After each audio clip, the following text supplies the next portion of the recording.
Para pemain SPFC yang telah mengikuti latihan sejak pertengahan Maret lalu telah menunjukkan progres yang membanggakan. Namun tetap saja pada beberapa pos pemain butuh penambahan materi dari pemain-pemain yang berpengalaman, baik Liga 1 maupun Liga 2. Demikian disampaikan pelatih kepala Semen Padang Delviadri saat menutup sesi latihan terakhir menjelang Idul Fitri di lapangan Galata Maindarung Kamis 28 April 2022. Menurutnya, beberapa posisi yang dimaksud antara lain bek tengah, gelandang bertahan, gelandang serang, pemain sayap, dan striker. Ditambahkan Delviadri, proses seleksi pemain terus berlanjut hingga awal Juni 2022 nanti. Sesuai agendanya, usai libur lebaran, para pemain akan kembali bergabung mengikuti pemusatan pelatihan pada 9 Mei mendatang, kemudian pada 14 dan 15 Mei, SPFC akan melakukan lawatan ke Kabupaten Kerinci. Sementara itu, sesepuh SPFC Suhat Mam Imam yang ikut memantau latihan tim menegaskan bahwa untuk mengikuti kompetisi tidak cukup hanya dengan teknik dan skill yang ada saat ini. Dari pantauan bidang 1, beberapa wajah baru seperti Rory Pranandi, Hanif Mahdi, Agung Saputra, Nicholas Saputra, Fadil Wiraja, hingga Taufik Alif terus berlatih dengan keras meraih tempat utama di tim.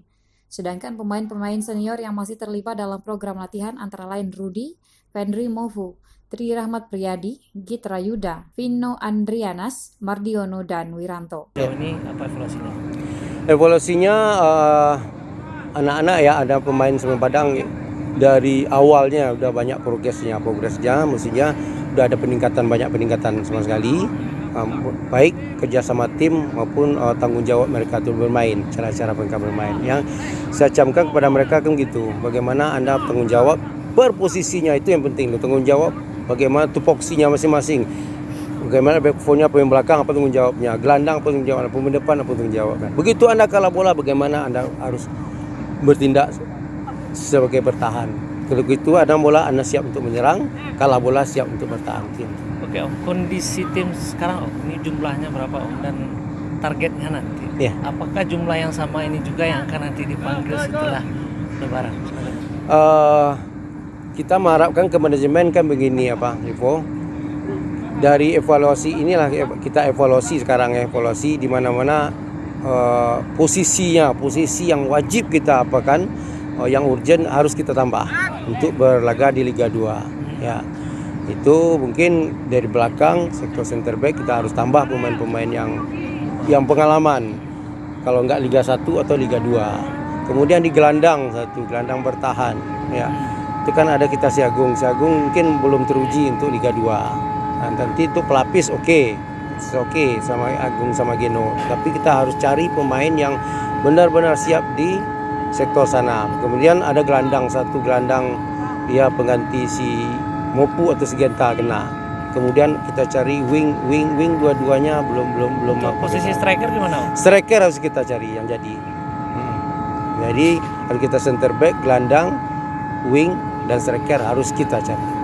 Mohon izin nanti kita target persiapannya sesuai rundown yang tim pelatih siapkan ini sampai kapan Artinya nanti kira-kira kapan tim pelatih bisa memutuskan kita sekitar bulan sekian kita sudah fix itu tim untuk Liga 2. Kapan kira-kira mungkin awal Juni udah fix harus fix pemain. Habis Lebaran tadi informasinya ke tanggal Kerinci. 9 ya, tanggal 9, 14-15 mungkin ada undangan dari PS Kerinci. Nah, di situ kita lihat bagaimana perkembangan adik-adik ini, di mana yang harus kita isi kekurangan-kekurangan yang selama ini. Oke, terakhir nih harapannya buat adik-adik kan mau libur Lebaran ini. Ya.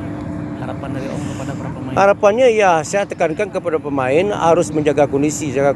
Saya tekankan tadi bagaimana Anda harus bertindak sebagai pemain sepak bola.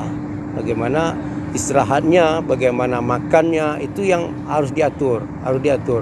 Anda sekarang udah semi profesional, taruhlah profesional.